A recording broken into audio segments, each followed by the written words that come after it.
standing by. It's time for the throw punch.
Yeah, Taco motherfucking Tuesday. Yeah, bitches. The first Taco Tuesday of March 2026. Outstanding. And Outstanding. where is she? Because she was just here. The fuck? Yeah. And then thought better of it, I guess. And then, well, yeah, she realized the cut of our jib and said, I was not ready for this shit. So I'm going to go ahead. Probably because I started shouting about motherfucking Taco Tuesday and That she was could out be in it. public and the That people could were be like, And people were like, I meant to see you give a speech about being a Secretary of State. Yeah, motherfucker. There we go. Sorry about that. I don't know what I did. I was just standing here and then it went bye-bye. If you hate us, it's okay. You can say it out loud. We're I all don't. profanity. Not a problem. Admin Doug has How are a you? major problem every time. Wait, Admin Doug has a what? Wait a minute, I missed it. What? It all passed me by. Go ahead, take it over, Sarge. Our guest tonight, the return of Blythe Potter, an Army veteran who is running for Indiana Secretary of State, which I remarked the first time that she was on the show. I had no idea that states had secretaries of state. So Oh, Blythe emailed me like right after her first show and was like, hey, I want to be on again. And I was like, okay. hey, that's what's Yeah, up. that was Waiting for you. fun. That's the I wasn't there Absolutely. that time. This time may change your mind.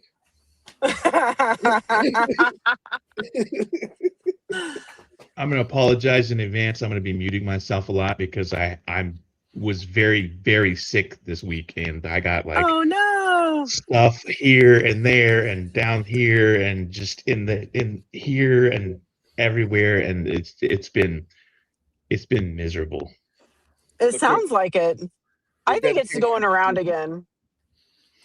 Yeah, it never stops. It's been well, it can go round over there somewhere. It can fuck off into traffic. The cold into that warm is always season. Your dedication to duty is amazing, sir. Amazing. Outstanding. All right. My out. microphone. Can you still hear me? We can hear you. Yep. Yes. Absolutely. Score. How have you been? What's new? I'm so sorry. Yeah, did we miss any big news stories in the last week since we were on? Anything happening in the world? Anything important? It's been really slow. I'm surprised at how slow it is, and just how much nothing is. It's like we've descended back into feels like Biden's levels back. of boredom. Yeah, feels like Biden's back. We're so bored. We're gonna find mistakes. Yeah, that's where we are. Except for that one thing. I mean, there is that one thing. There's that one thing. there is that one thing, and I think there are 4 others that will be coming home draped in American flags. It's 6. I now. think we're up to 6. Yeah, It's 6. 6 now. Okay. Well, that's okay. The Red Hats will be calling them suckers and Or losers soon enough. Looks like it. So 651, the Pentagon has identified 4 service members killed in a I heard that the Marines were deploying some of their Marine air ground task forces, which means they're going to put boots on the ground somewhere. Yeah, Yep. Which is a colossally fucking stupid idea, but the USS I heard- Alexandria is in, I believe, Norfolk, and they are gearing up to deploy, and they seem to be in a huge rush to do so. Like someone didn't plan or have them in position or even have them ready, and have now realized, oh, right, we need the Marines. Well, the Marines are thousands of miles away from the combat zone because no one thought to put them. no, wait a minute. Hold on, time out. Are you saying? And you know what, Blythe? Maybe you can answer this because we need someone with a level head here. Are you saying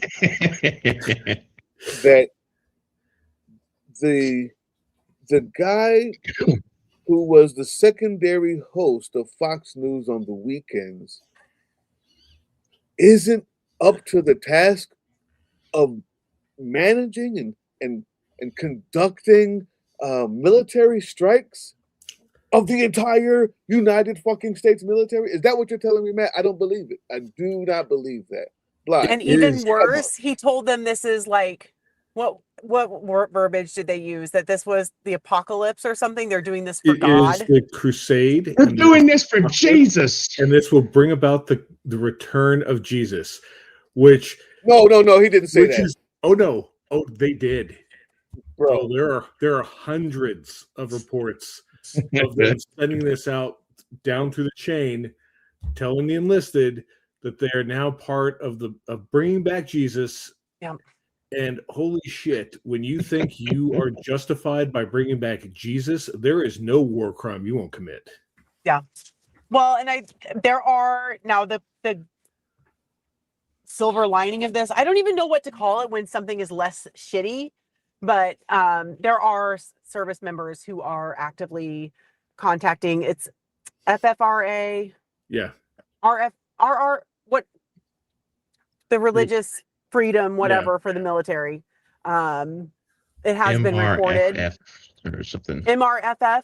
There's a lot of, I think lot so. of letters. It's a lot of letters. Yeah. Yeah, I honestly didn't even know that was a thing until I read it. I think if that was around 20 years ago, I didn't know.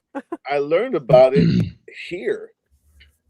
Maybe when this thing first started, when you were putting up PSA after PSA, Sarge, is when I heard about a lot of the like kind of the hotlines and the things we need to know. Okay, I'll put it on here when we're done.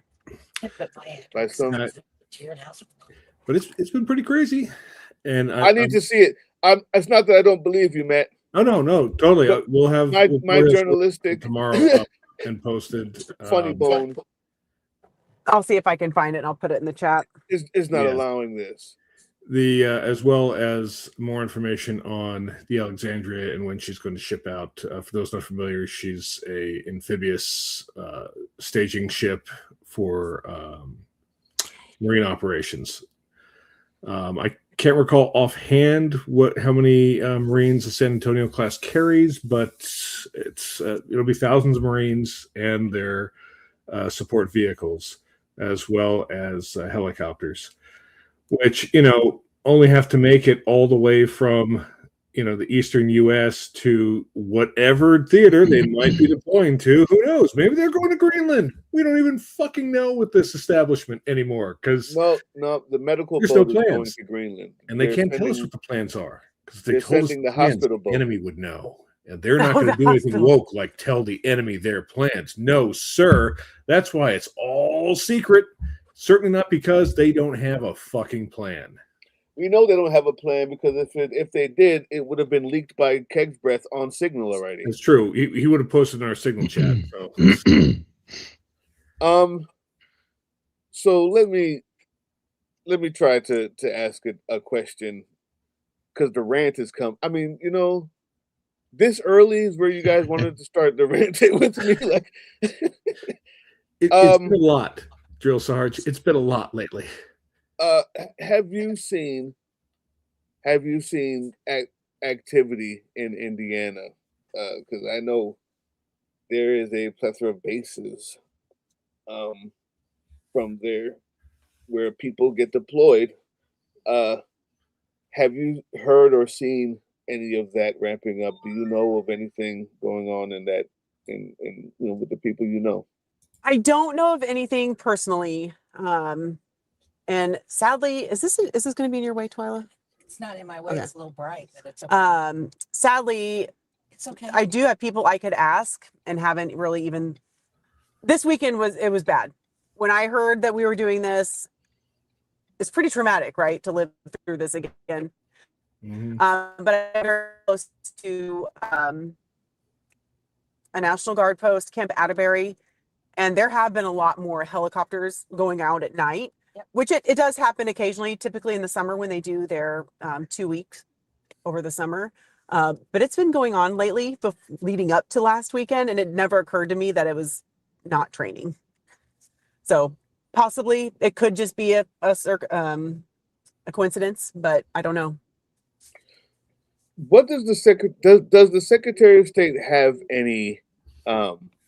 What is their position as it pertains to the National Guard or deployments or even federal bases or anything like that in Indiana? What would Absolutely be your nothing. absolutely nothing? That's what I figured. Okay. Nothing. But I do plan, and I am using. So I'm an activist anyway. I'm an activist at heart, and part of this is being part of the resistance. Right? We need to change our Yeah. politics. We've had a supermajority of toxic MAGA style Republicans for 20 years. And in Indiana, the Secretary of State oversees elections, as well as our NBIZ website, securities, automobile dealership registration, and other. It's an administrative job, but I plan to use it as a bully pulpit. I want to get to work with the legislature to change things so we can have citizen-led ballot initiatives. And I can use that as a platform to speak out against things like ICE and deployments and things like that. They did just pass legislation saying that any school, regardless whether it's intentional or not, found to have illegal children there in school are going to be fined $1,000 per incident. So they are attacking our schools with our legislation. It's bad. It is really, really bad here. So nothing to do with military, but I do plan to use it as a megaphone, basically. So speaking of elections, and we are heading up to our midterms here, you spoke. Sorry, Secretary of State oversees elections, has a lot of authority there. What kind of measures would you see put in place to help ensure the integrity of our elections, especially with everything going on to try to honestly destabilize our elections and the process they're in? Yeah, so the instances of fraudulent voters or even nefarious things happening at the polls is very, very low. The biggest problem we have in Indiana is not that our elections aren't free and fair or equitable. It's that they're not well staffed. Our polling sites are not staffed very well. We do not talk about needing poll workers. We don't allow our poll workers to work half days. Like, it's up to the county clerks to do that. So I think the best thing we can do is show how these processes actually work. Show that there's an even number of Democrats and Republicans working the polls. Talk about what the inspectors do. Talk about how to get kids on pass. So 16 and 17-year-olds can work election day. They get a day off school, they get paid, but they learn how to work the polls. So when you're 18, you know what to expect when you go in to vote. So just having more outreach and information for the general public so that they know we generally don't have problems with our elections or fraudulent voters. We had our current Secretary of State actually was a fraudulent voter in 2018. So it's really usually terrible people like that who are trying to skirt the system. What did they do to him? Like them? Nothing. I don't believe they did anything to him. No, and he was actually an employee of the Secretary of State's office and got fired twice before he was elected. We are so good at politics here, y'all. Like, you have no idea. No, We know how to that's set a just standard. how Yes. GOP of them. Yes, I'm applying for this job. I see here you've worked here twice before. Yeah, I was fired twice before, but now I'm applying for the big job. Welcome aboard. Well, so we like to gatekeep here. We don't elect our Secretary of State nominees on the primary. We have a convention where like 1% of the population gets to vote. How does that work? It actually doesn't. Well, it's called we have a convention. So the primaries, we have delegates who get to be elected at the primaries, and those delegates go to the convention and they choose the nominee. So right now I'm trying to whip delegates to vote for me in June. I imagine that is a whole process in and of itself. So Yes, now I would like to change that. You're campaigning to delegates? Yes and no. I am campaigning to delegates, and part of the reason we're in the car now, my friend Twyla's driving me. Twyla, what's up? We are making our way through all 92 counties. We just finished county visit number 64. So I'm meeting all the counties, introducing myself. Obviously, I want to talk to the delegates, but Democrats, by and large, have not had any power or control in the state in a long time. So I want to hear what they want to see happen. I want to hear their ideas. What are their concerns on the county level? Because the Secretary of State would be working with the county clerks in some capacity. And I'm also talking to non-voters. Our largest voting block, at least for this race in 2022, 60% of registered voters didn't even vote for the Secretary of State. They just didn't vote at all. So we need to be talking to people who don't think their vote counts so that we can re-engage them and get them involved in politics again. I saw something on your website, and I see that it was way more important. What it is you have books. I mean, you have blocks that you can check where it says "I want to," and I said I saw something that said "host a house party," and I was like, "Hey, that's what's up." But it seems like the most important thing was to be a delegate, which I dismissed out of hand. And now that seems to be, actually after that information, I think maybe that's really, really important. Can anybody just be a delegate? Like when you ask this question and you can click the box, be a delegate. Can anybody do that? Does that help you in any way when you know that people are clicking to be a delegate from your site or they heard about it from you? So not anybody can be a delegate. So you have to be registered to vote, and you had to have pulled the respective party ballot and the previous primary. So in 2024, if you did not pull a Democratic ballot in the primary, you're not qualified to be a delegate. Now, county chairs can waive that. So a lot of people actually pulled a Republican ballot, even though they're Democrats, because we were trying to prevent Donald Trump from being elected. And in Indiana, there's often not Democrats on primary ballots to vote for. So we have had record number of delegates across the state of Indiana sign up. Even in the most rural counties, we've got like 20 extra people, like literally fighting now for a seat as a delegate at the convention. Now, my opponent thinks that he has whipped those and that his campaign has done it, but I don't believe that at all. I think it's my campaign.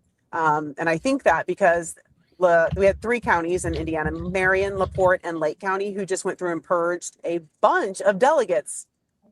They were more progressive delegates, but they got purged.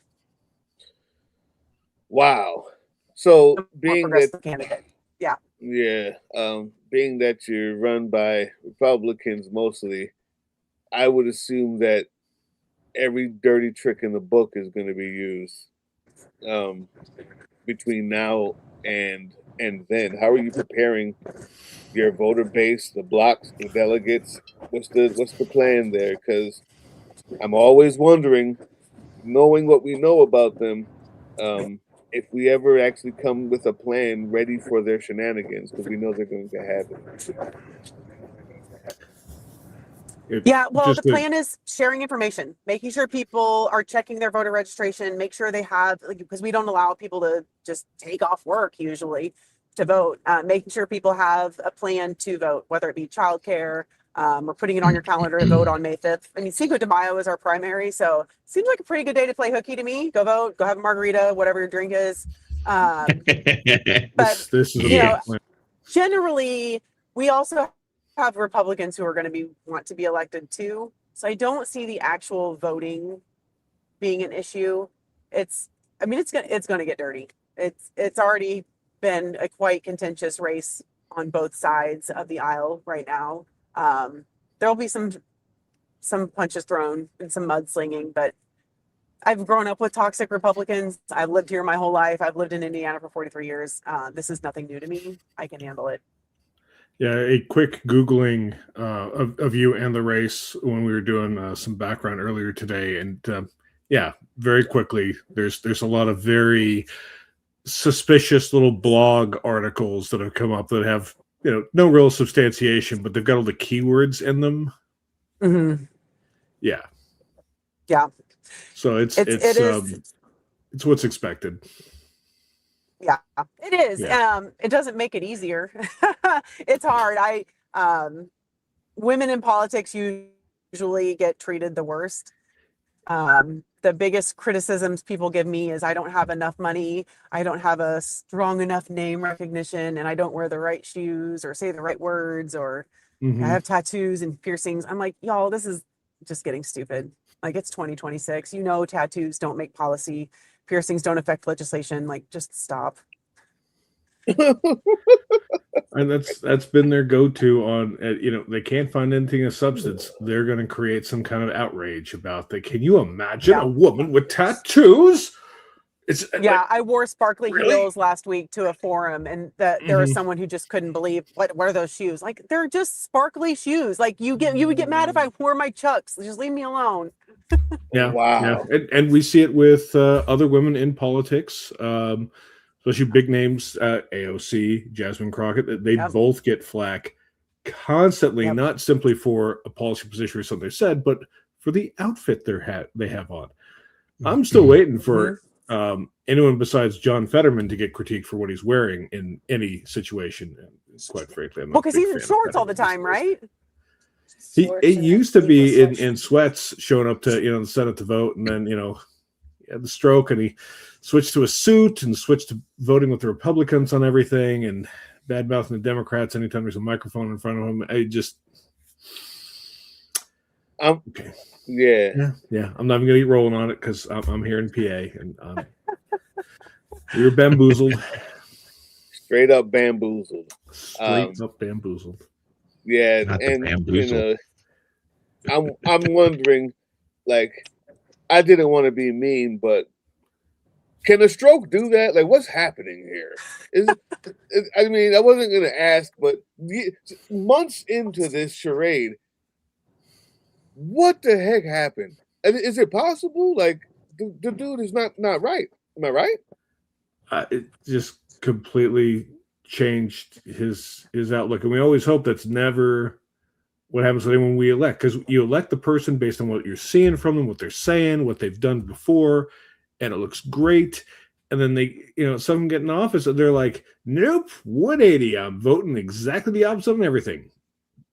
What? Did anyone look up I'm a contrarian. Did anyone look up his voter or his donors during that time to see if he had any like big corporate donors that may have helped switch his mind, change his mind on things?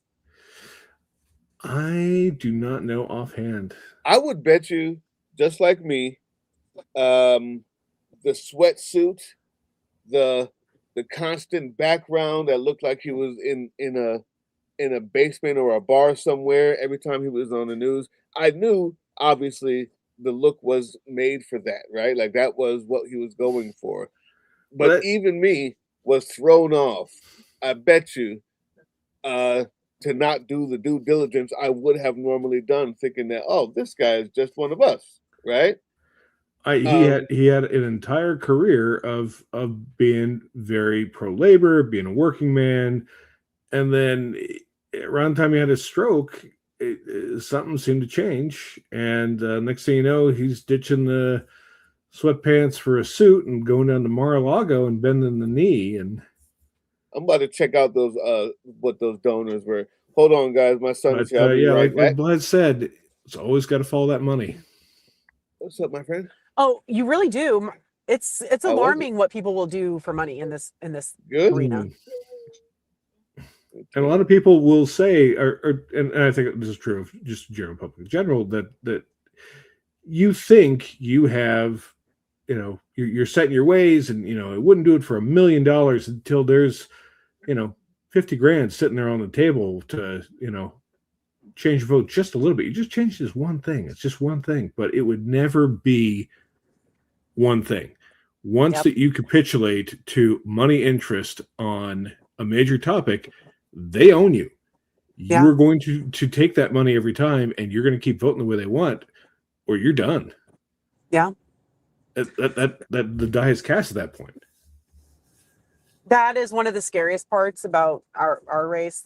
My opponent is a legacy candidate. He's a third generation politician. And he has donors who are on the Epstein file list and who was appointed to Donald Trump's Board of Peace to basically redevelop Gaza. So and now parts of Iran. Yeah. Just is the Board of Peace really overlooking Iran too? They will be. Yes. You'll see Jared Kushner and his father there. My God. Israel wants territory there. Yes. Well, they expect land concessions out of northern Iraq, Syria, and Iran at some point in the future.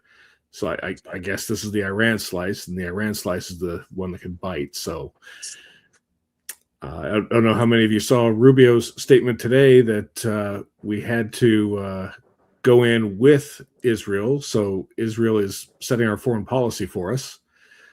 I don't know how many people are going to be thrilled with that a foreign country is setting setting foreign policy for the United States, directing our troops where they're going to be fighting. And that's bizarre, especially from the America First coalition. That's interesting that they just signed us up to be mercenaries for another damn country. Yep. Again. I certainly hope that you're able to shed some light on the backers of your opponent, especially those who are in the Epstein files. And I know that's an awful lot to explain. There is a lot to explain. The explanation is usually we need money. I'm not going to do anything. There were no strings attached to that money. There's no such thing as money with no strings attached. There simply isn't. Well, now I have had some large dollar donations, but I also had conversations before I accepted them about what that means. Like, this is helping the campaign. We're helping the state. This is not like Blythe is going to do this for that. Right. And my donors are predominantly from Indiana, not state. So it's Mark Rowan. Have you heard that name with Apollo Group? Yes. He's been in the news quite a I've bit heard of lately. Apollo Group, I think. Yeah, that's because Leon Black was the CEO and he stepped down, and then Mark Rowan took over. Yep. Oh yeah. Because of the Epstein files. Oh, so a whole slew of those this past week. Yeah, I am very interested to see the rest of those files. Yeah. Really there's about 3 million out. There's about 3 million that they are not going to give us. Not going to. I suspect we'll get them eventually. Some brave individual is going to end up leaking those at some point. It will escape. Yeah. God willing. And I think there's a lot of really powerful, really terrible people that are going to be inescapably implicated by what's in there. Just the things that are already out there have been very damaging to people. The other 3 million are not just Trump. I mean, there's a lot of Trump in there. A million pounds. So I'm starting to call it the Trump files, where Epstein shows up every now and then. I think that's what's happening. I think that's where we are. All right, that's a good question from chat there. Cubs192 is asking for Blythe to make the case of why Indiana Democrats should support her over Mr. Bay. Oh, yeah, that is a very good question. Thank you for asking. There are a lot of reasons. One, I have been here for 43 years, and I think we are in a very unique position in Indiana politics. We need people who understand what it means to suffer in Indiana and live like a normal Hoosier. I've owned a business here for 8 years, so I'm an end user of the NBiz website. So I know what needs to be fixed. A lot of those systems are very outdated. Our campaign finance portal, for instance, was done in like 1997. So we have got to update these things. They need to be more intuitive. They're important. And this is not a stepping stone for me. There will be no one who's assuming this is a stepping stone. None of my supporters are saying that's what this is. There are a lot of supporters who think that is the case with my opponent. And I've heard that from people with enough power and leadership that is the case. I'm a veteran. I'm a mom. Like, I am very experienced in administrative work. I've done it for over 20 years. I know what needs to be done because I've been listening to people, not just on the trail, but being involved in politics the last several years, and also just listening to people across the state when I'm on social media or people on my table at work. I do aesthetics and massage therapy. So when people complain about problems, they're going to do it to people like me in private, and they have the same issues I do. They do not feel like they're being heard. They're not being paid attention to. And I think this office needs more TLC than what it will get otherwise. And my platform is awesome. My voter guidebook is solid. We have a good long-term plan to fix a lot of the things that are happening in the state. That's an excellent response. And we have a really good coalition too. We are engaging and energizing voters and the party. We have got record number delegates. I know a big chunk of that is because of my campaign. Establishment may say otherwise, but we'll find out in June. But we have a lot of good momentum, and we're not just trying to get Republican votes. Democrats in Indiana historically have a real problem with being basically kind of Republican light, right? Mhm. I'm not shooting for MAGA votes. I'm not going after Republican votes. I want to talk to people who aren't voting, because they are the ones who know what needs to change, and their votes, they have felt apathetic. They felt left out. They don't think their voices are being heard. So we need that perspective. We just need something new and fresh, not just in this office, but across the state. And we're not going to do that doing the same thing we've done for 20 years. The playbook's got to go. I think that in what you just said is super, super important. We've been chasing after these one or two peel-off voters who absolutely hate us, and trying our hardest to make ourselves more hateful, rather than going after the millions of voters who are just so tired of all of it and stay home. And I think the best way to do that is to fight, to be a fighter. They're looking for someone to give them some motivation to do it. I think when they see fighters, they finally get up, and that's where you see record numbers in Texas right now. That's where you saw record numbers in Georgia. But unfortunately, in Georgia, the Secretary of State ran for governor. So he, right before he purged out all the Democrats, and while being Secretary of State, controlled the election for his own governorship. And this goes to restoring ethics and transparency, which is something you say on your site that is very important to you. Mm-hmm. I'd like to know how would you employ, and what are the guardrails that you plan on implementing, or making sure that these transparency laws, or the elimination of being able to do crap like what that guy did, can be done? What's your plan for that? Yeah. So voter purges, we had the same thing happen here. How many was it? Like 500 some odd thousand voters were purged right before the November 24 elections. So in October. And then they purged another about 500,000 voters last April. So over 1 million people got purged. And we do need to clean our rolls. People die, they move, whatever, right? We do need to keep up with that. But it needs to be on a regular schedule. People need to know that it's happening. If they are purged, people need to know that they got purged and immediately know how to change that or update or whatever they need to do to fix it. So just being transparent about actually going in and cleaning up those voter rolls, that's the easiest thing you can do. Just sharing information, share what we're doing. If you're looking to get bids for a contract, let's make it public. We need to be getting bids. We need to be including our unions. We need to have, the public needs to know what's happening and what our tax dollars, right? We're all taxpayers, even politicians. Well, they should be. We need to know what's being bid on and what it's being spent on. And I think a lot of it is just sharing the day-to-day stuff that happens, sharing meetings. Maybe that means we live stream them when we go and inspect machines for voting and things like that. Let's have people watch it. Like, we can video it. We can show the behind the scenes stuff at how this works. We need people to be able to trust their elected officials again on both sides of the aisle. Democrats are not free from fault. And I think that's one of the biggest problems we also have in the Democratic Party. We've got great party values, but we don't always allow for accountability within our party or our leadership.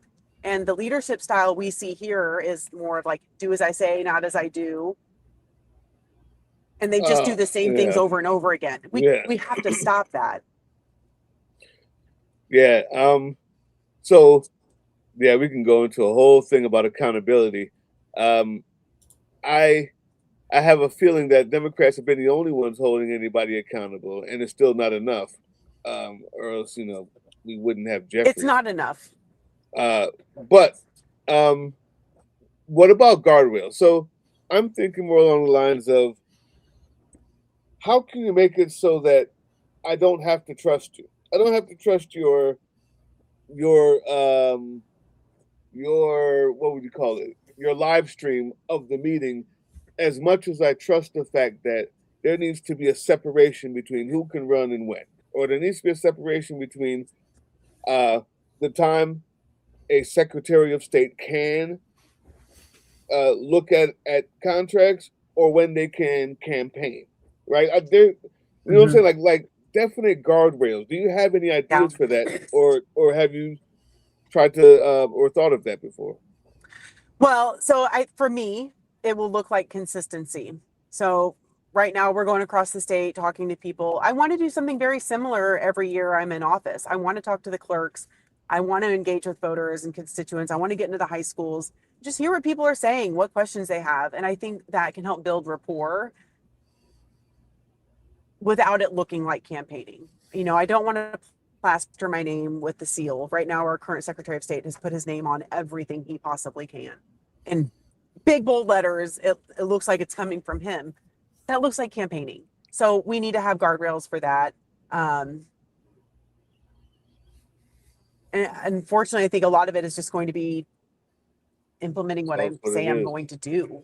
That will involve people needing to trust me. But yeah, I don't want someone to come into this office and work for a year and then campaign for another year because they want to go for governor. Like that leads us right back where we are. Yep. Yeah. I do like that, not trying to have it be just a stepping stool. And I know it's a tough question because these are things left to legislators, right? Yeah. So they would be the people to pass these laws, but I mean, it's ridiculous. I think I need to be thinking of ways, what kind of guardrails need to be in there, what kind of laws need to change. But anyway, I appreciate your answer. Thank you. Yeah. When I'm open to feedback about that too, I may not have all the answers and I may not have all the best answers. So if people have other ideas, I'm open to that. But something interesting, someone said, a lot of this is we're trying to change politics for the well-being of ourselves, our families, our state. And someone said to me, my well-being isn't a stepping stone. And they're right. It isn't, and it should not be. And a lot of that is what has been happening in politics. These politicians are using us and our tax dollars as stepping stones for power. And it shouldn't be that way. Politics has been that way for too long. It's become It has. acceptable, I think, is why you get a Trump, where it's just seen as, well, it's just how they do it. It's how it is. That's how it is. That's how you get a Trump, and that's also how you get the weakest opposition in the history of fascism, right? Well, not in the history, let's be honest. It always happens because the opposition is weak, right? But it's so frustrating. Like, the idea that, well, I mean, this is just how it's always done is so ingrained. It's hard to believe. It's hard to believe. Absolutely. It is, but Anyway, yeah. it's so easier, right? It is easy. Oh, you're cutting up.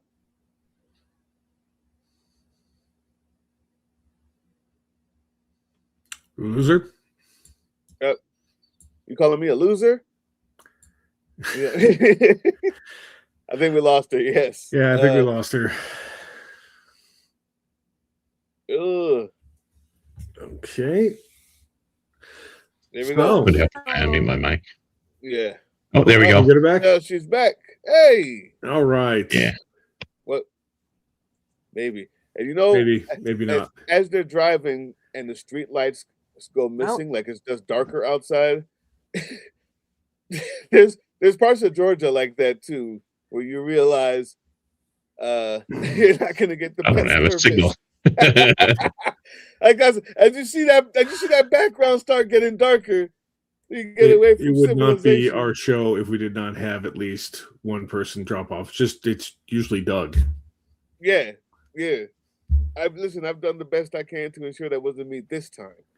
I appreciate it. Upgraded both the string and the cans to make sure you're able to communicate with the outside world. I like that. Outstanding. Yeah, and this is the deal. I even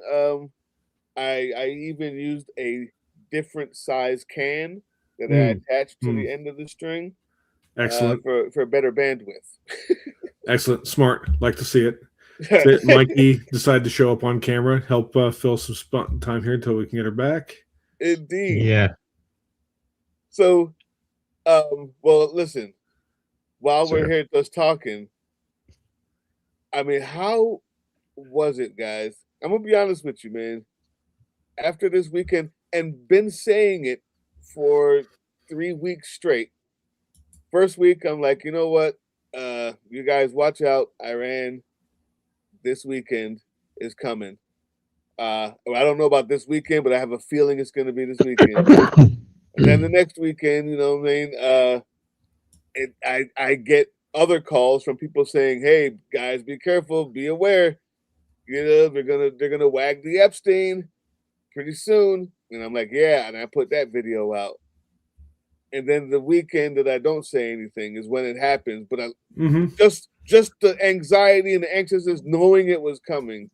What was your guys' feelings, man? What was that night like, or that morning like when you woke up? Because I reported on it live all night as it happened. I was not surprised. I was Jack's complete lack of surprise, and I was just like, well, we knew this was going to happen eventually.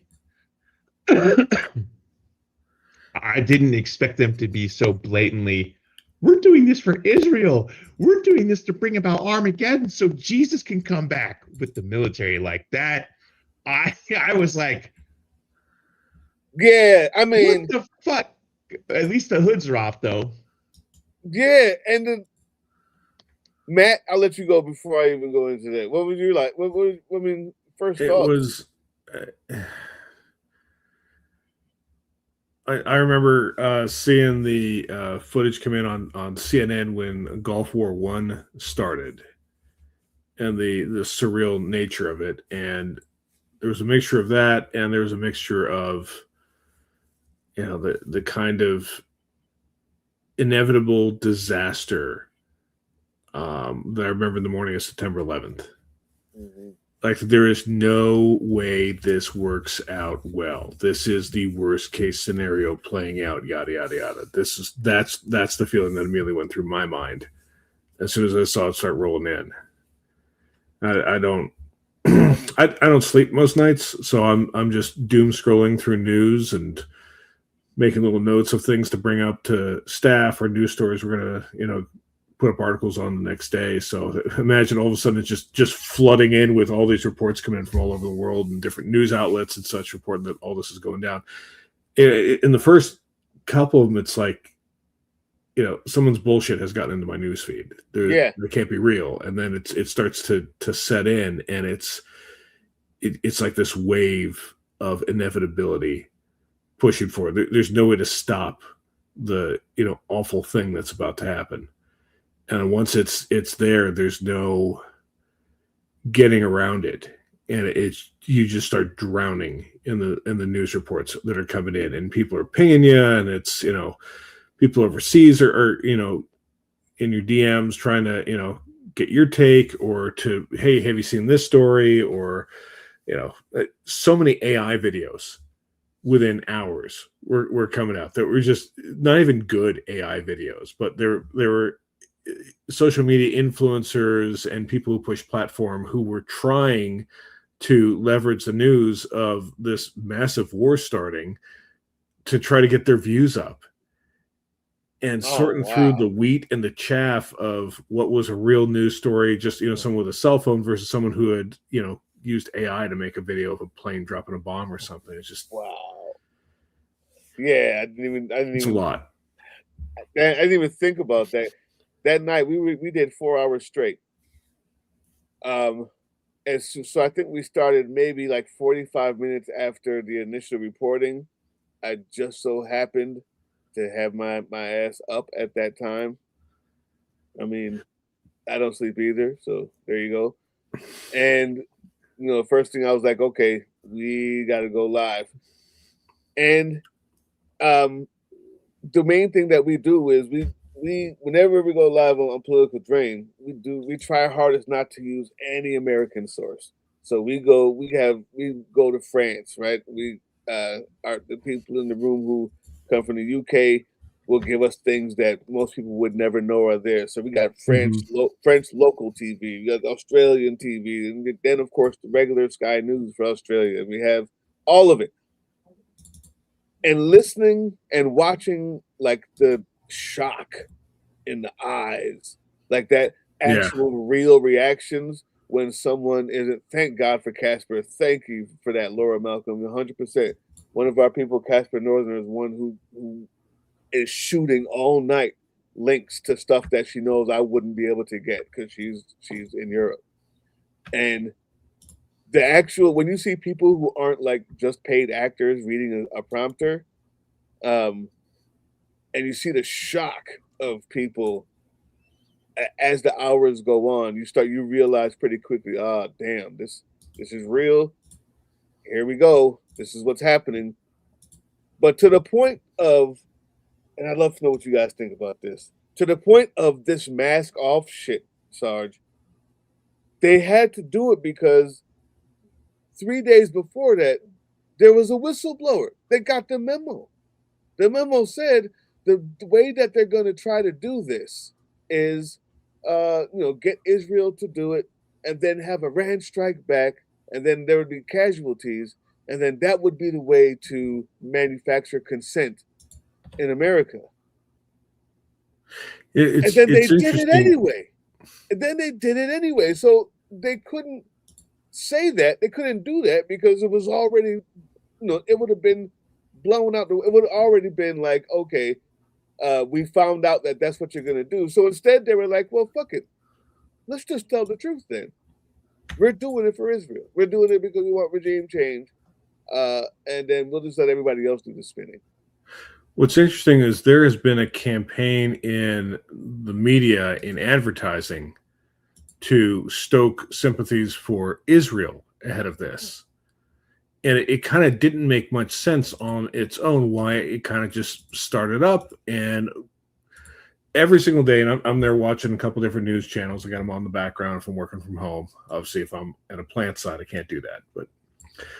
But when you have a bunch of channels on, you'll see some of the same ads, and a lot of them are prescription drug ads.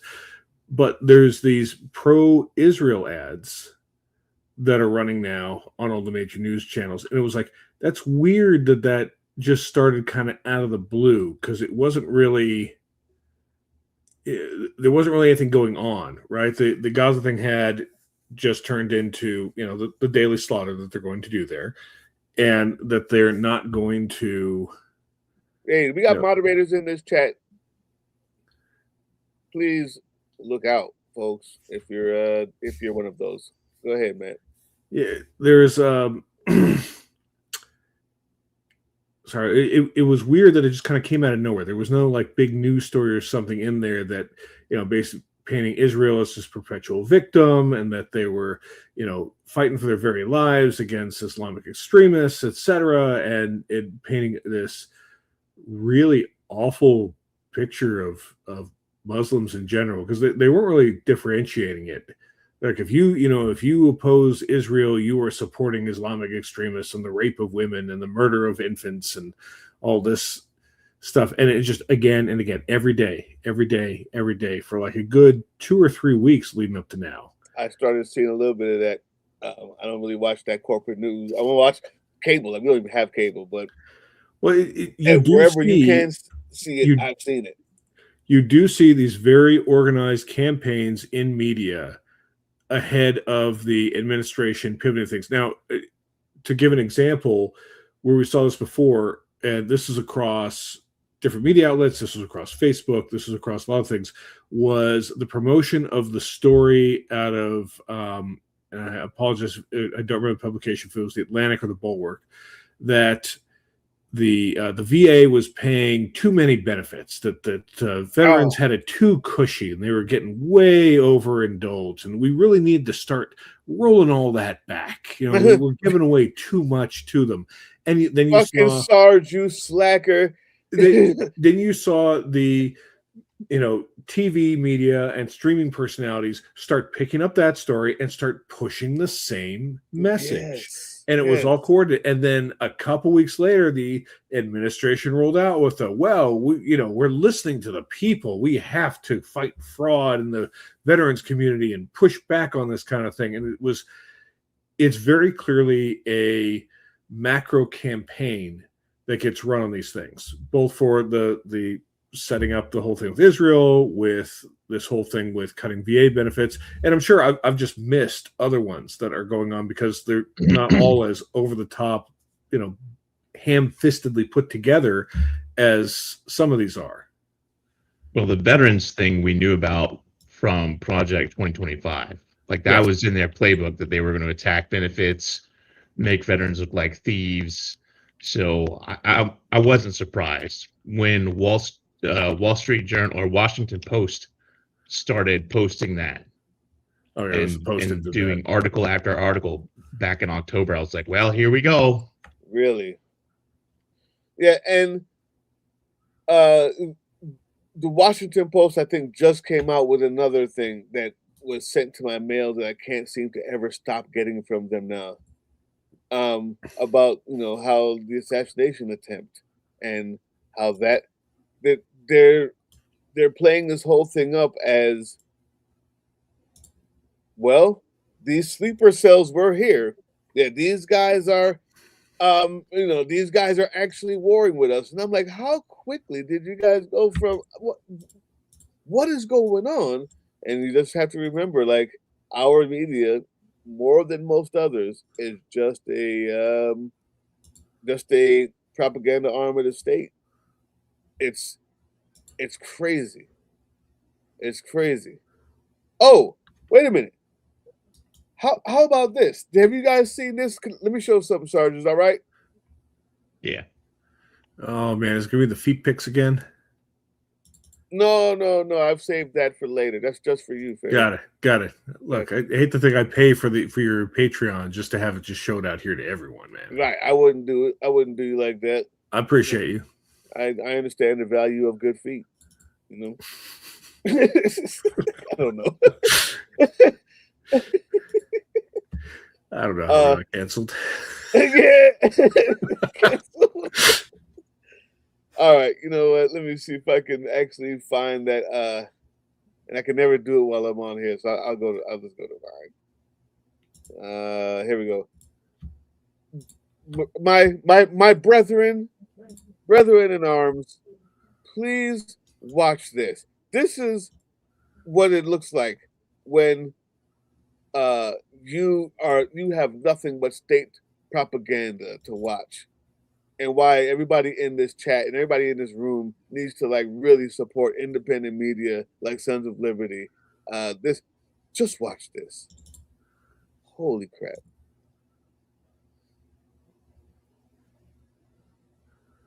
For clarity, you said that your missiles cannot reach the United States by design, that you do not want to reach the United States, but you also said it would be necessary as a defensive vehicle that you could if necessary. So to be clear, are you committing that Iran is not and will not build missiles that would have the capability to reach the United States? I can confirm, yes. Sir, if that's a red line for you, why is attacking U.S. military bases abroad justified? But because they are attacking us.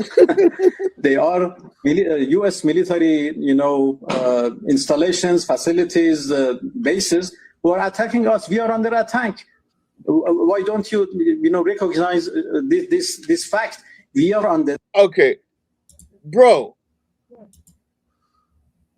you have a guy on your show from the place your country just bombed, and you ask them, why do you think it's okay to bomb us back? That's the level of manufactured consent we're talking about. Well, what, if you don't want to bomb us over here, why would you want to bomb us over there? I'd love to know your thoughts on that clip I just showed. It's on a whole nother level. Go ahead, so. I know you can't speak. I got nothing.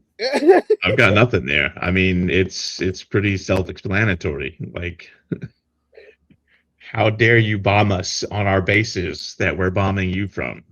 Oh. It's like, what? Did you see the poor guy's face? He was like, I don't know how to answer that. It's like, you're bombing me. Yeah. Yeah. I'm not sure. Look what you made me do. I mean, so we created the regime in Iran. Right. We didn't put them into power, but we propped up, like we always do, we propped up dictators. We propped up a terrible regime. The people rebelled, except that the people who rebelled were religious extremists. And they're like, now we're in power and we're going to use this religion to basically run roughshod. So they traded their dictator for a religious theocracy that was even worse. So we didn't put Ali Khamenei on the Iranian throne, so to speak, but we fostered the conditions that put him there. And when he got into power, naturally he was resentful of having been under a dictatorship that we created. So he became anti-American, because that's what happens. This is what we do. This is what we create. We created the Daesh. We created ISIS. So just like we created them, we created the Iranian Revolutionary Guard, whatever. And now we're, creating something. The guy was a piece of shit and he needed to go, just like Saddam was a piece of shit and he needed to go. But we don't. We created this fucking problem, and now we're over there losing American lives and losing American military machines, and and whatever else, lots of money. And 20 years from now, when we're talking about the new existential threat that arises in the ashes of the mess that we've created, we'll be wondering, how did we get here? Where did these guys come from? Why do they hate us? Well, Timmy, there's a long story about why they hate us, and why that has come about. 70 plus years of us sticking our fucking nose where it doesn't belong. And see, the thing is the regime that we toppled in Iran was a very prosperous, very wealthy, very free society. Like if you look at pictures of Iran back then, Yeah, exactly. women walking around wearing like the latest fashions, skirts, their hair done up and all, you know, glamorous and whatnot, and they had it going on. And then we put in a dictator, and you know, There's the T-shirt. and then they had it going fucking on. religious and then authority we put came in a in. dictator. So here's the thing. One of the hardest parts about all of this is having to explain to people, because right now, one of my best friends, I'm about this close to losing a best friend of 30 years because his wife is Persian, and that's what they continue. I don't know if they're Iranian or from the area, but whatever it is, that's what all I've ever heard them qualify themselves as. So, but all of the stuff I've been going in on the channel, this guy's like, you know what? You got to stop. They're freeing these people. You got to say that this is okay. And I'm like, I don't have to say that, fam. Like I feel, you know, I feel like those people who are dancing in the streets from here to Iran, to Canada, in France, and everywhere else, I feel like maybe I would feel that same way if I saw, you know, the type of harsh things that were going on. On the other hand, the hardest thing for me to explain to them is that I am not discounting their feelings. What I am saying is the person who just liberated you also happens to be the person who's shooting people in the face here. I'm just not so sure that the Iranian well-being is that heart. And what happens after this when the next thing comes up? Because you're not even like there is a competent group of people. We've got a weekend Fox host doing this, and an orange, you know, almost dead pile of skin cells attached to a pee bag that we call the president is doing this in conjunction with another country that's already in the midst of a genocide. It's so hard to tell these folks, you know, to not feel their joy or to not. I don't know how to approach it except to saying I hope that everything goes the exact way you hope it's going. I hope so. And I don't want to discount your liberation if you feel it's that. I'm just saying be wary of the monster that you're letting in for the monster we just killed. And then, no, that's not why we were about to stop being friends, because when we talked about, I said I'm sad for the Americans who are going to come home wrapped in American flags in a box, and he said that's what they signed up for. Ooh. And so I blocked him immediately. And I'm kind of with you there. And I was like, wow, bro, even your friend of 30 years, you would say that to me because of how, and you know, maybe he didn't mean to say it right. Maybe it just came out the wrong way or whatever it is, but that's where we are now. Like he has to back his wife's happiness. And no matter how much I try to tell him about what it is and even you know, try to share in that happiness and say, I understand it and I hope things are going well. Nah. It ain't working. That's the hardest thing, man. What's your guys' thoughts on that dichotomy of the people who believe that this is the greatest thing for them, and they're the ones in it? I think it can be both. I think that you can acknowledge that for Iranian people, and this isn't just like you really have to try to be objective. You have to recognize that you hate Donald Trump and you hate everything that he does. And that's a valid point. There's lots of people feel that way. You can look past the whole crowd of people crying you have TDS and just understand that even the sun shines on a dog's asshole once in a blue moon. Right In up this that hole. particular case, it's not that, but it is a case of Iran's supreme leader had to go. Like that guy was problematic for everybody in the area. And his regime was a military dictatorship disguised, wrapped up in religious overtones. And they murdered protesters. And this is not the first time that this has happened in Iran. In the past 10 years, they've gone through this a lot. So on the one hand, you're going to see Iranian people that are happy and celebrating and cheerful, and maybe they even wave American flags and Israeli flags, which is weird as fuck. I know, but that's what they have.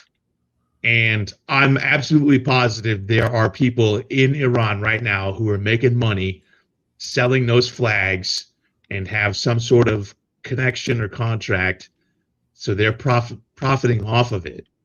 But on the flip side, whilst we can acknowledge that Khomeini was a terrible human being and had to go and his regime needed to be taken out,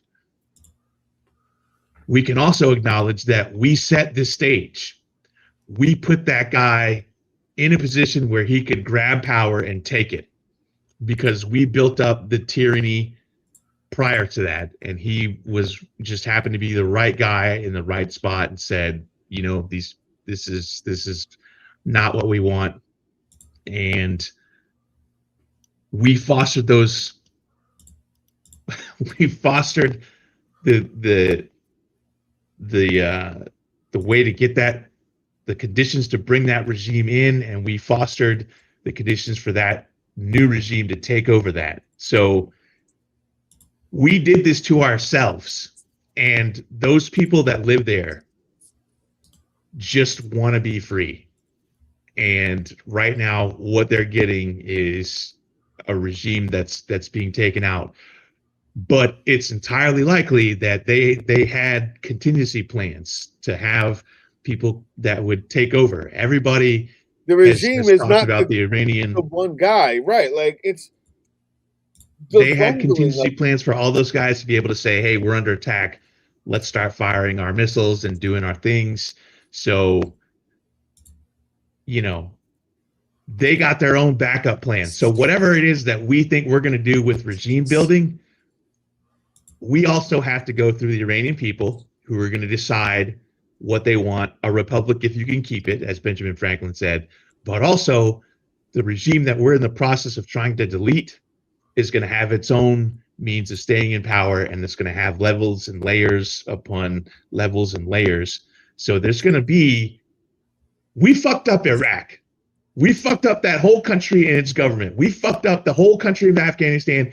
We still don't have a feasible democracy in either of those two countries. And we tried. We gave them elections. We freed them the fuck out of those people. And then we gave them all blue thumbs and said, here you go. Have some voting. Here you go. Make it work. Have some democracy. And it still hasn't worked. And what do you think is going to happen with Iran? And the people who launched those had at least 100 more IQ points than the people in charge now. Where do you think this is heading? How well planned do you think this was? And I'll just end it here. We get right back to our guest. I'm so sorry. Nice to see you back. But I'll end it here. How do you really think it's going to go where the person who just helped free your people are the same ones that are genociding another people right up the road? Like, and they hate you. If Russia came here and said, I'm going to go ahead and we're going to take out Trump, and then you guys are free, what would be your and my response as normal thinking people? Russia wants to take out Trump for the purposes I think that of those people are going to be like, okay, cool, yeah, I hear what you're saying, and they're going to take every bit of leeway and run with it in the opposite direction, and that's going to come back on us. We're giving them the dildo and saying, stick it in. Yep. It's a good thing we're here to provide the Vaseline, sir. It's a good thing, Sarge. No Vaseline. No. That's what we're here for. That's what we're here for, because this is helping. This is helping the slow slide that's coming. They will know that it's coming now, right? That's why we're here. Anyway, sorry for that graphic imagery. Blythe came back at the perfect time. Yeah, no kidding. We finally hit, you walk in and we're like, dildos! Ah! I expect nothing else from a veteran and his friends. Yes. The green weenie. Oh, that's man. so and funny. You came back just in time for my behind to have to be leaving soon. Oh, no worries. Anyway, I will let the others speak. Sorry about that. I was like talking, and then all of a sudden y'all went blank. I was like, cool, this is fun. Yeah, I can't remember. I wish I could remember what you're talking about, because you were going in. Yeah. And I was on the a whole roll. time you were going in, it was stopped. So we missed everything. You could just no. wherever we stopped, you could just start back again, if you remember. God, I have no idea. I have no idea. No clue. We were talking about election security, and I think somebody had asked why they should vote. Yeah, why they should vote for you instead of your opponent. And then some people in the Epstein files. And oh yes, we were talking about Mark Rowan. Ew, cringe. Yeah, it's just such an interesting. It's interesting. There's a big disconnect happening in the Democratic Party, which I'm sure you all know, and we represent both sides of that. So let's start. We'll start somewhere new then. And I like it right there. This disconnect in the Democratic Party, being a state, holding a state office. I mean, despite whatever dysfunction may be there, I'm sure that it does not hold a candle to what the hell is going on with the Democratic Party nationally here, right? Like these feckless wimps being opposed to the people that's left to fight. I'd love to know as much as you can without losing your campaign.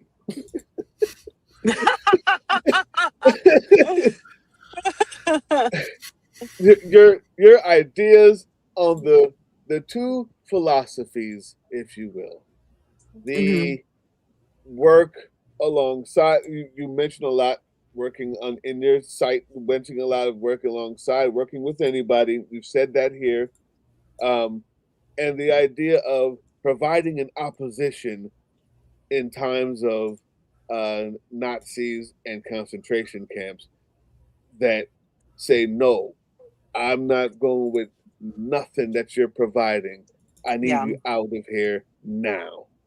It's the impeachment and everything else. Fuck you. Bye. Yeah, I think it really just goes back to it's comfortable, and people in power like to stay in power.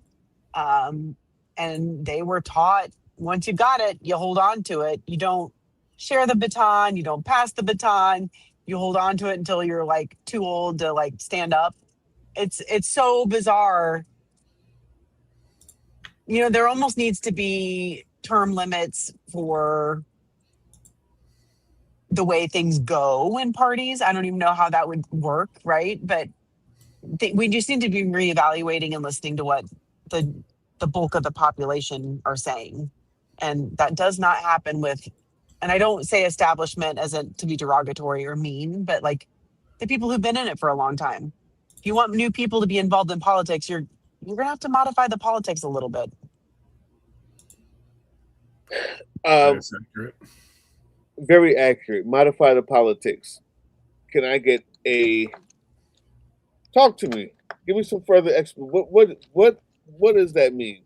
It means people are going to have to be uncomfortable and embrace change. And that's really what all of this,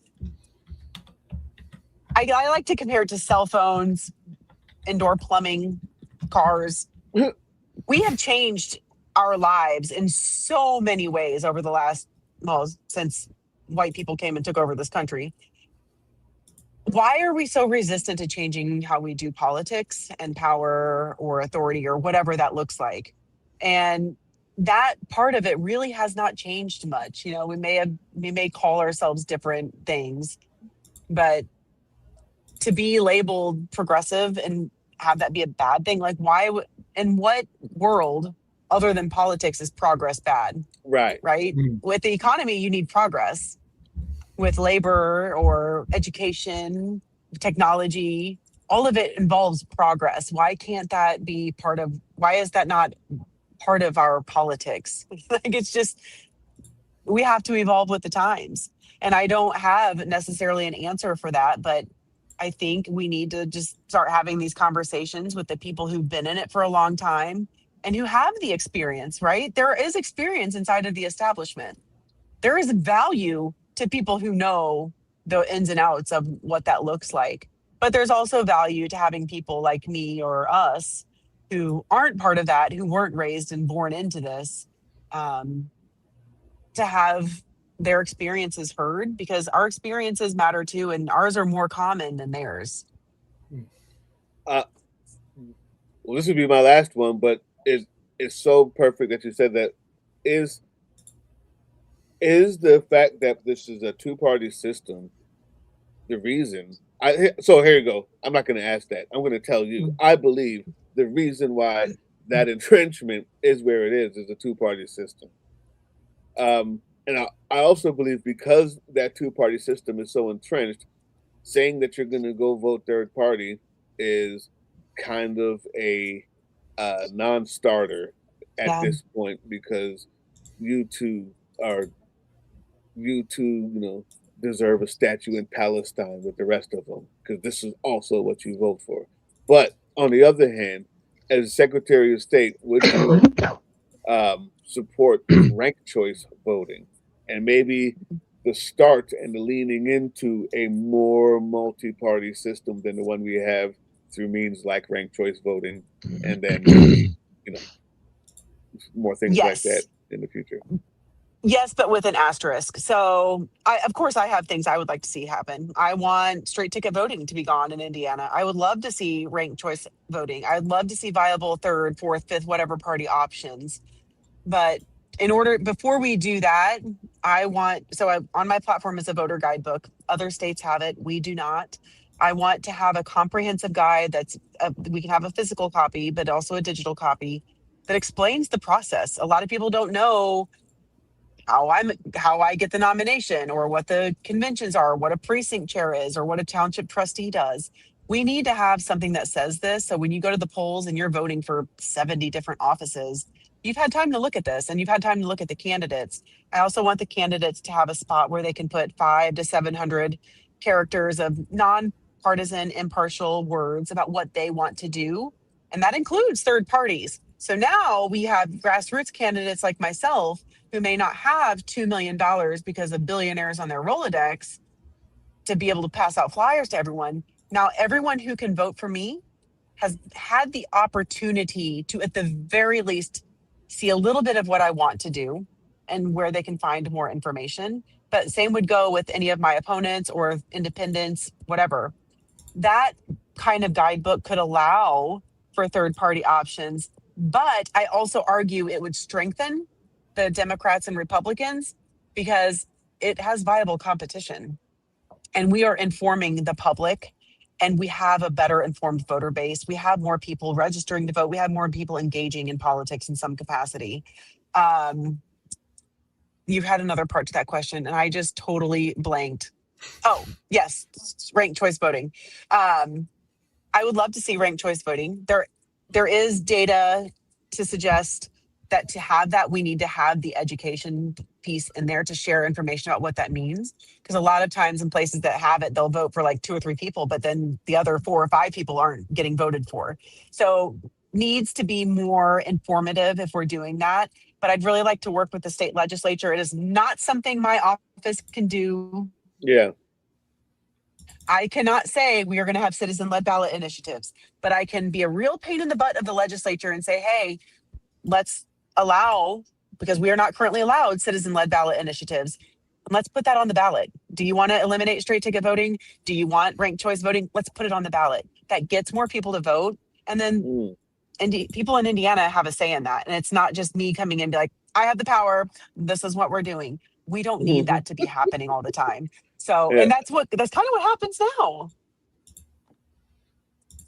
Very, very true. Yeah, and the citizens-led ballot initiative is something I forgot to talk about. So that is a perfect way to even get something like ranked choice voting on a ballot. Makes sense. Makes sense. Yeah. Awesome. Listen, except for the fact that you left us, that's obviously it's me. I understand. You know, I'm a lot. No, you're wonderful. This is great. I'm going to I got to get up out of here, but I really, really enjoyed the conversation. Thank you so much. Good luck on the campaign. I hope I'm going to see you back here again. Absolutely. I definitely appreciate it. Thank you. Thank you. Nice to meet you. Nice to meet you. All right, the rest of you bums, I gotta go, man. I gotta go. No love. No love. That's how you know I love. If I was all nice and gushy, you'd know there was a freaking problem. True story. That's funny. I'll see you guys, man. Thanks out there. 2 claps in the rig for me. Woo! All right, guys. Have a good one. See ya, Drill Sarge. You're not gonna say bye, Sarge? That's how you do me? Yo, fuck you too, man. That's what's up, bro. Wow, I say see ya, Drill Sarge, and all of a sudden. Never enough. It's never enough. Little tear. It's funny. Tear.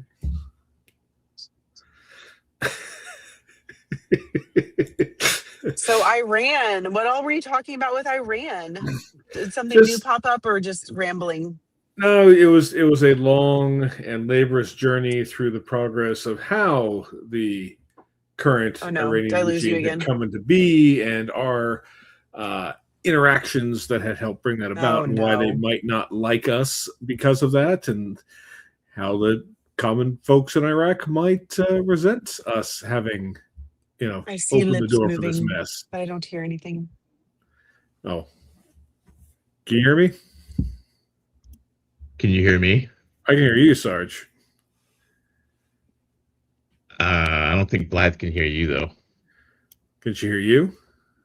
I don't think so. Can you hear me, Blythe? I guess that's probably a no. Excellent. She said she could see the lips moving, but she can't make out the words. So I don't know if that.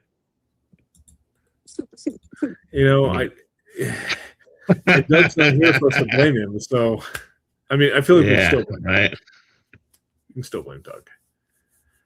This is probably his fault.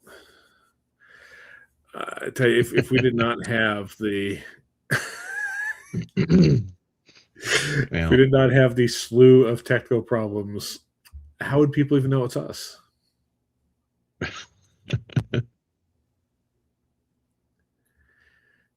Oh boy.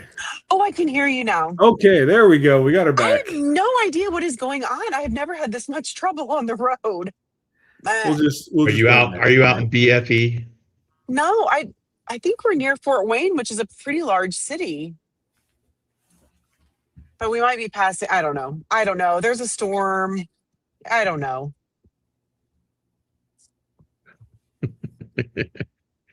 Sometimes it be like that, though. I know. That's actually our live stream is always like this. It's always it's true. I don't think we've had a stream yet where it just from the time we started to the time that we ended, it was like smooth sailing. Oh, well, that's good to know. Yeah. You want to see my fun glasses? Let's. I have some fun glasses I want to show you. I get when we're driving with the campaign, my friend Twyla drives me a lot, but I get like motion sickness trying to read or call people. So my husband was like, "Why don't you just get those anti-nausea glasses?" And I was like, "What?" Oh, wow.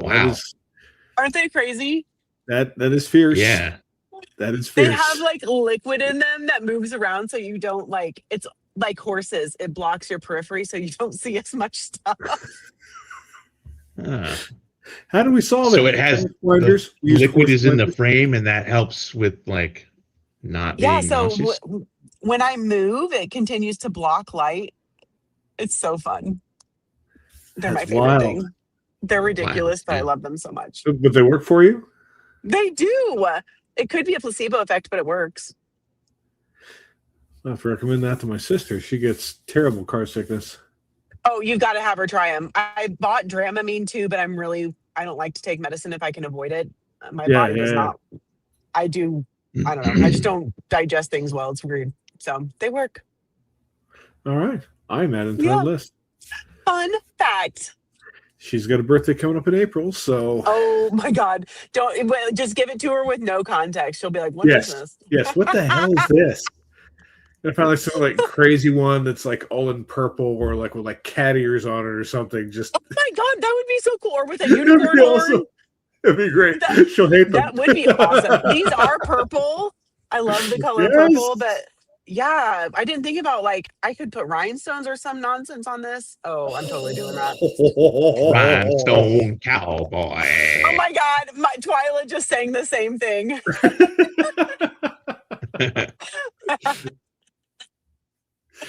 All right, funny. You've started a trend here tonight.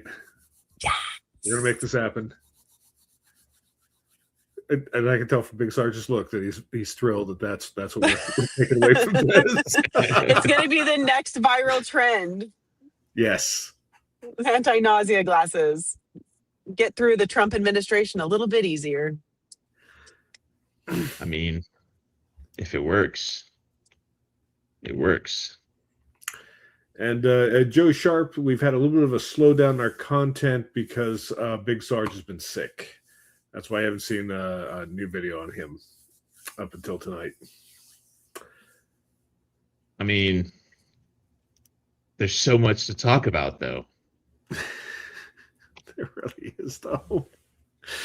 It is a fire hose of incompetence coming from the administration, and it is so hard to keep up with it all. So nothing to see here. We're actually a purple state. Mm-hmm. We just tend to target voters who typically vote, and that tends to be white people over 55 who have money. So that's how we got where we are. So the perception is accurate, but it's not a good reflection of the actual state. Mm-hmm. And how do you go about making inroads in changing that? Work. It's a lot of work, and this campaign is putting in the work. We probably put 25,000 miles on my car since last July. We're talking to people, we're listening to people, we're asking questions, we're taking feedback, we're modifying and pivoting as we need to. I don't want to say we're building the plane as we fly it, but we have been in this position for so long in Indiana, and it's not unique, right? Iowa, Kansas, we have a lot of states who've had the same. We were one of the guinea pig states for things like school vouchers. And they just they strip things away little by little, and we make do, we adjust, and we mend those things. But now we have to do something different and a lot more productive, aggressive, without violence. So we're just trying to motivate people and inform them, and people are mad enough now they're listening.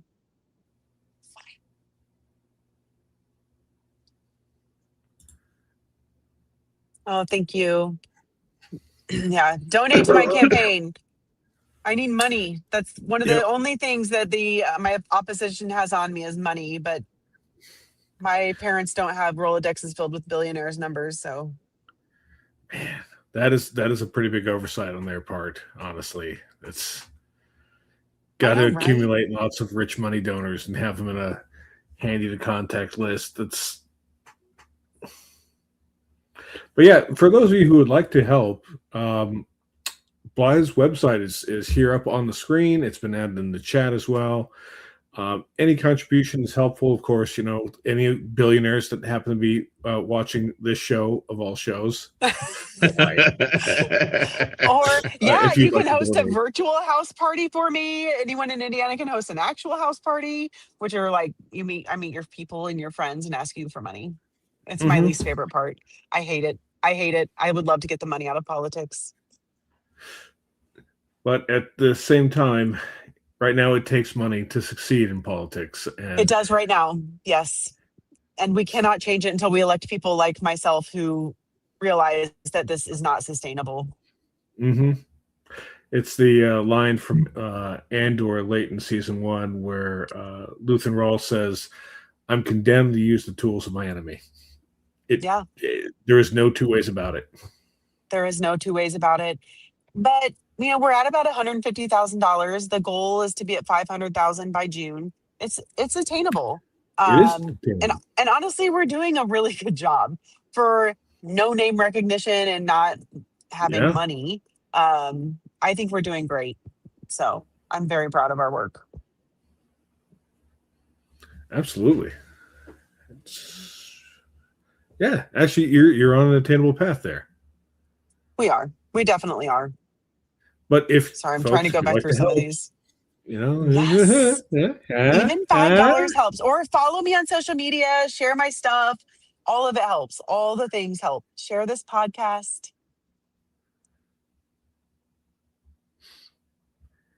My voter guidebook, I think, could help get money out of politics too, because if people are informed with information coming from the Secretary of State's office, that, you know, it's less money that people will have to raise, especially in municipal elections. Yeah, there were two pieces on money, and there was one I hadn't considered before, because we talk about what it costs to run the campaign and the fundraising that goes into it, and thus the you know, in some level, some influence coming in from people with money to be able to pay for the campaigns. The other aspect was the salaries of officials, especially state and county officials, being so low that you couldn't do it as be a career civil servant and occupy that thing. You had to be a basically independently wealthy business owner to be able to control those, and that kind of just aligned to one particular subset of the population. So it's kind of a twofold problem of money in politics, of both too little and too much. Yeah. Well, but also that's how we get and I am not saying this to be ageist at all. There is so much value, again, in experience and age and living life. But that's how we get a lot of people who are retired and in politics. So they're older because they can afford to take a salary. Like I think our county clerk in Johnson County, where I am, is like $46,000 a year. Even 10 years ago, that wasn't, you can't live on that.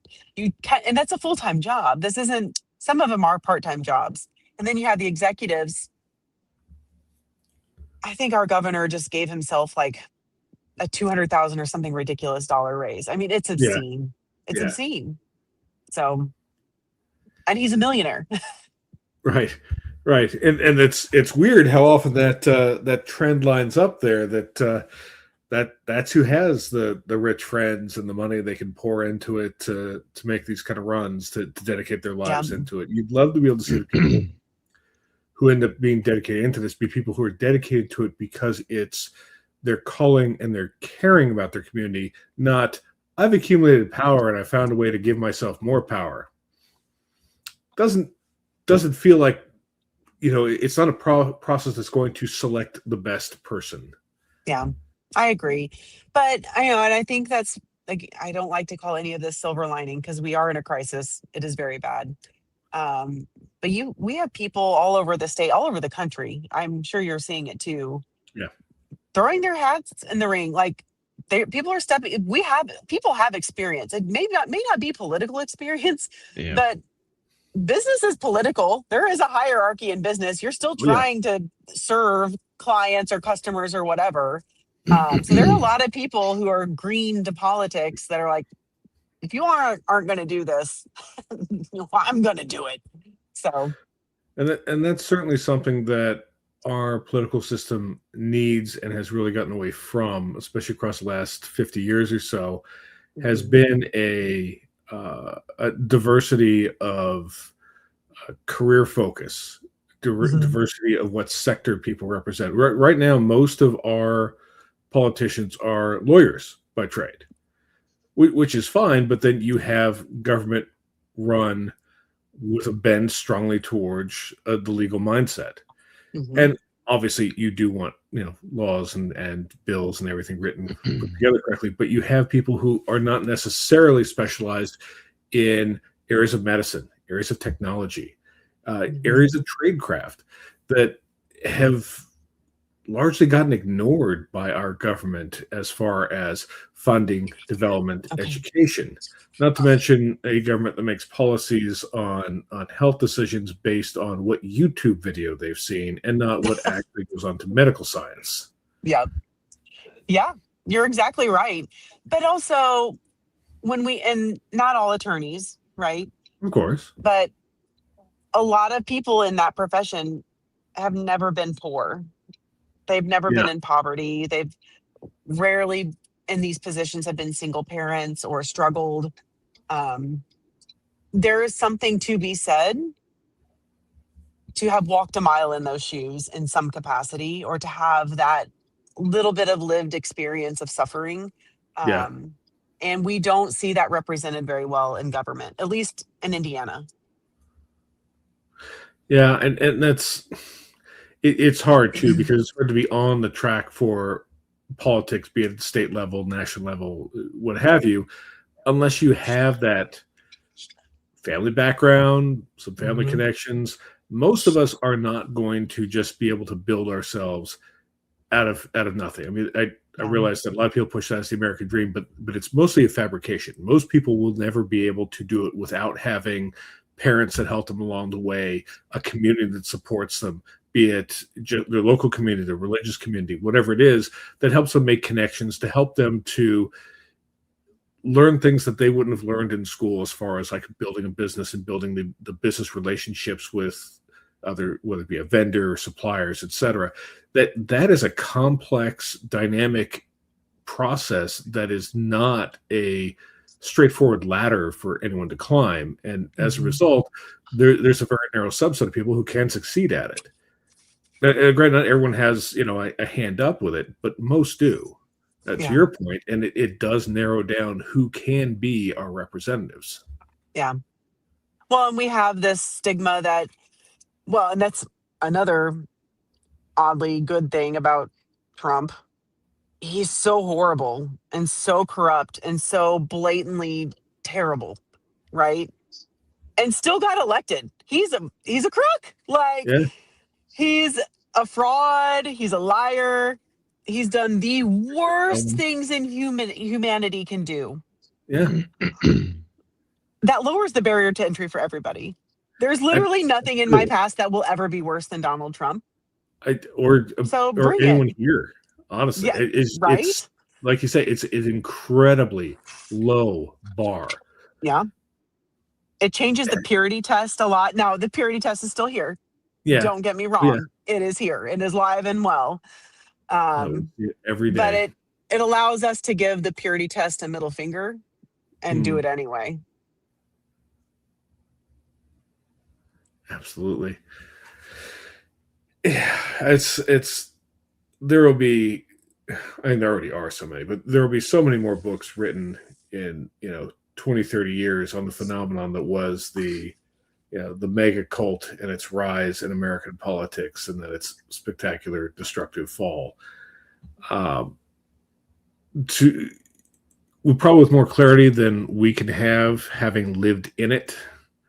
As any time you have lived in experience with a historical event, your point of view is never quite as clear as those who have full 2020 hindsight and the benefit of all the information you don't have at that moment available to evaluate history, to tell us about every little nuanced angle of terrible things. And all we can do right now is survive this political moment and try to hang on for a better day.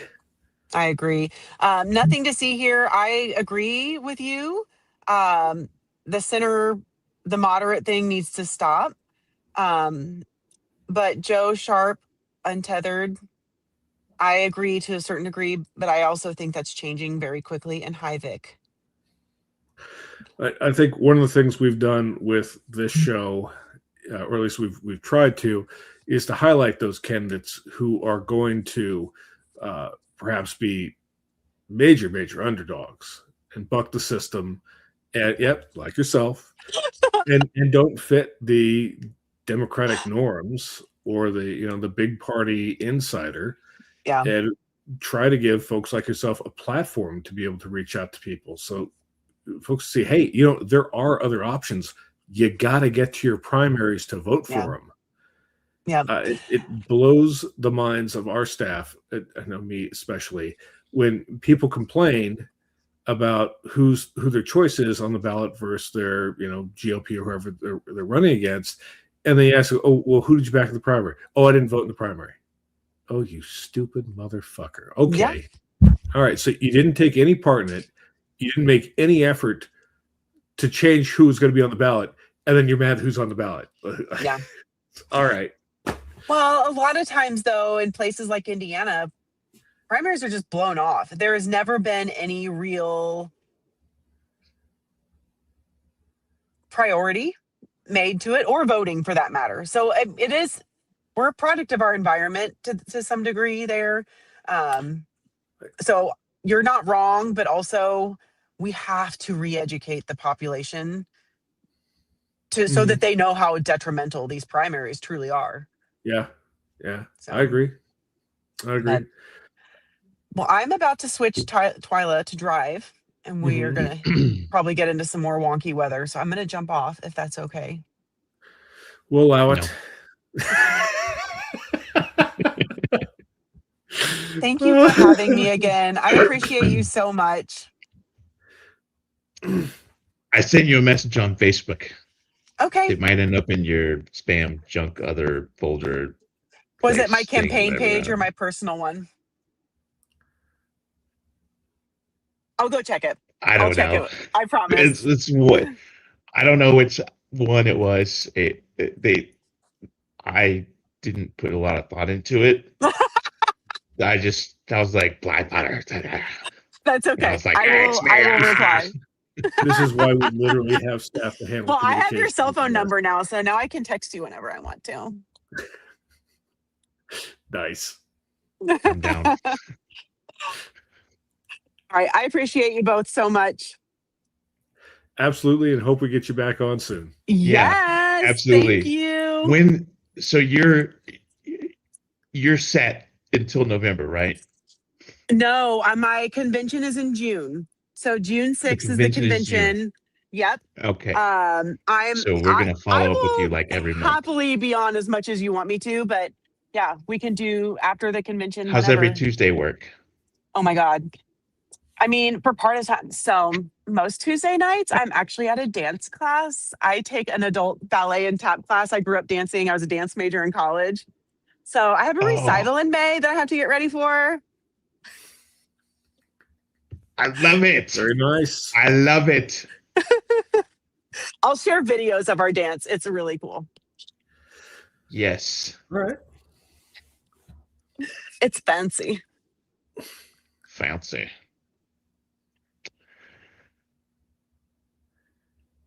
Did I lose you again? I think we. Oh, Okay. there she is. What? Okay. Oh, All right. I'll talk to you soon. I appreciate you both. all right. Mhm. Thank you for See being ya. on. Well, I'm going to go take an entire bottle of cough medicine. That's what. Okay. Okay. That's an interesting cocktail, but all right. I dig it. We may have a special live stream on Saturday. I believe we potentially have booked Chelsea Gods, who sings the song about the, This to is a go great fuck setup. yourself or something. This is one of our better Yeah. promotions. Well, if I undersell it, people will be like, what is he talking about? He doesn't know what he's talking about. And then they're all going to go Google Chelsea Gods and be like, this is why you don't know what you're talking about, Big Sarge. She actually does this and this and this and this. And then they'll tune in just to get in the comments and be like, ha, I know more than you. Which is what I say when I go into like Home Depot and Lowe's. And they're like, can I help you? And I'm like, no, you cannot. You can help me by staying the fuck out of my way, because I know exactly where I'm going. I even got the app. Okay, there's a lot of Anyway. issues there back, but Anyway, 7 p.m. Saturday with Chelsea Gods, who I'll probably will just be like, you know what, the show is yours. You sing things, do things, whatever, and I'll just like sit over there and cough.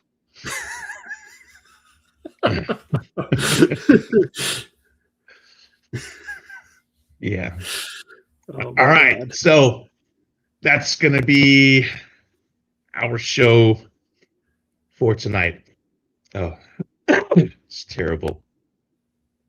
At least I survived, though. For now. We did think you were dead earlier, so. You texted me.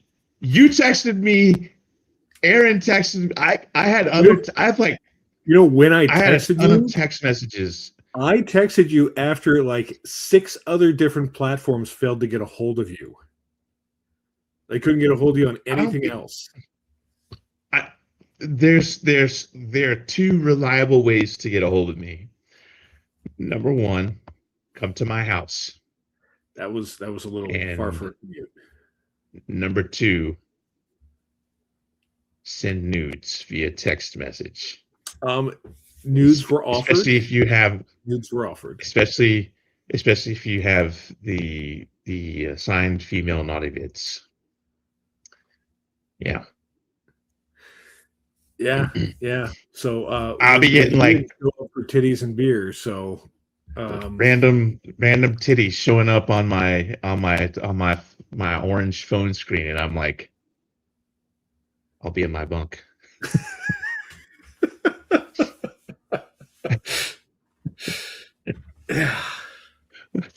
My wife is like, what are you doing in there? I'm like, I got more nudes. She's like, I want to see. We did text her as well. She also did not answer. Rightly so. Yeah, she messaged me and was like, hey, have you spoken with so and so? And I'm like, oh yeah, it was this morning. And they're like, okay, then I'm not gonna reply to this. I'm like, all right, cool.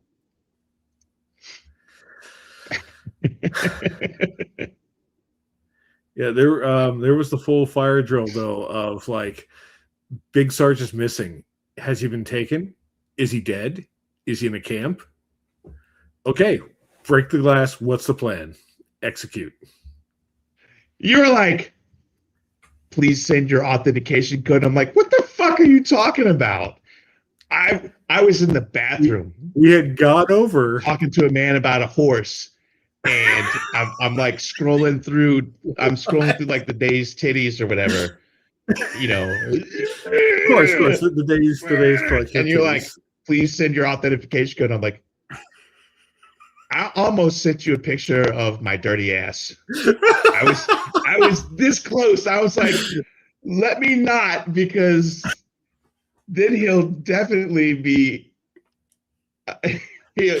So I was just like, I don't know, 69 420. I don't fucking know.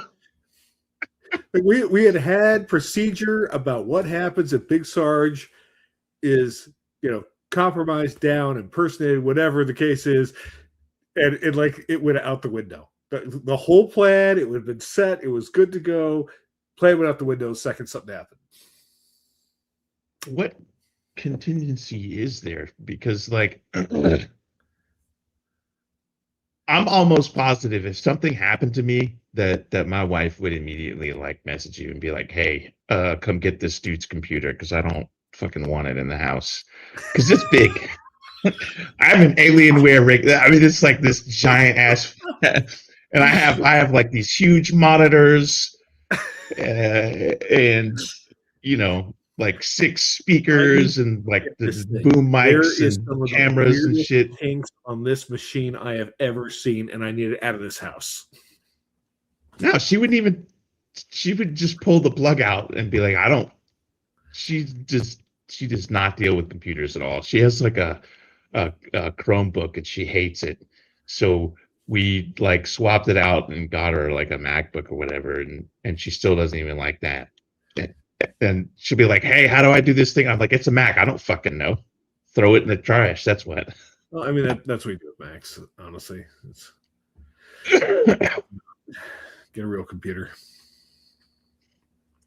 She's not a gamer. Although she played Oregon Trail on, I think she played it on her MacBook. So that's about the level of gaming for Macs. You graduated, you started out with Candy Crush on your phone. And now you're playing Oregon Trail on your MacBook.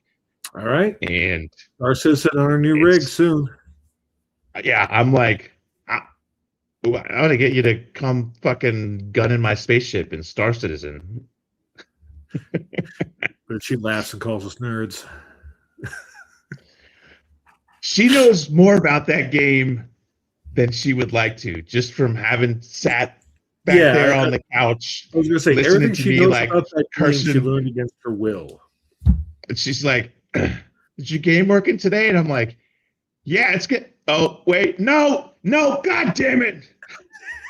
And then she's like, I don't want to put up with that level of stress. Yeah. So.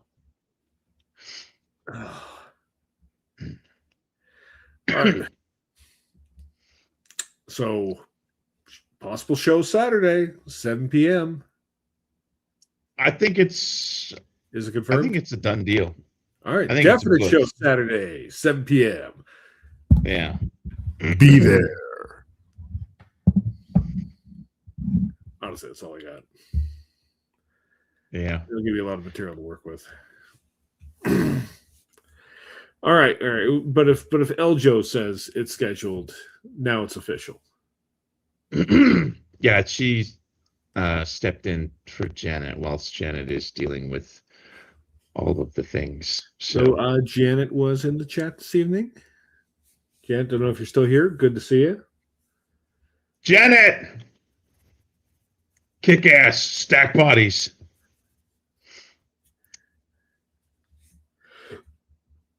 All right. All right. I'm about to cough up a lung, so we're gonna go ahead and call it. Understandable. Thank you to the 7 people who are still online. It's more than 7, but whatever. 35. And I'll see you guys on Saturday with Chelsea Gods, who wrote the song about Christy Noem being a skank ass hoe with bird legs and plastic Botox face, and Corey Lewandowski permanently embedded in her asshole, or what, I don't know. That's just science. Yeah. So That's going to be our show for tonight. Thank you, Blythe Potter, who is off doing Blythe Potter things. And thank you, Doug. Thank you, Matt. Thank you, all the people. Thank you, Janet, for putting in an appearance. Thank you, Eljo, for stepping up. Thank you for the people who donated during the stream. That's going to be our time for tonight. See you on Saturday. Saturday, 7 p.m. Eastern. Now you won't forget that shit. Well, you'll still forget it. Set a fucking alarm. Go on your little phone and be like, I'm going to set an alarm for Saturday, 7 p.m. because Chelsea Gods. I mean, it's in her last name, for fuck's sake. So 7 p.m. Saturday. Same bat time, same bat channel. 2 claps and a Rick. Woo! Now it's time for the throat punch. And no, now it's time for the throat.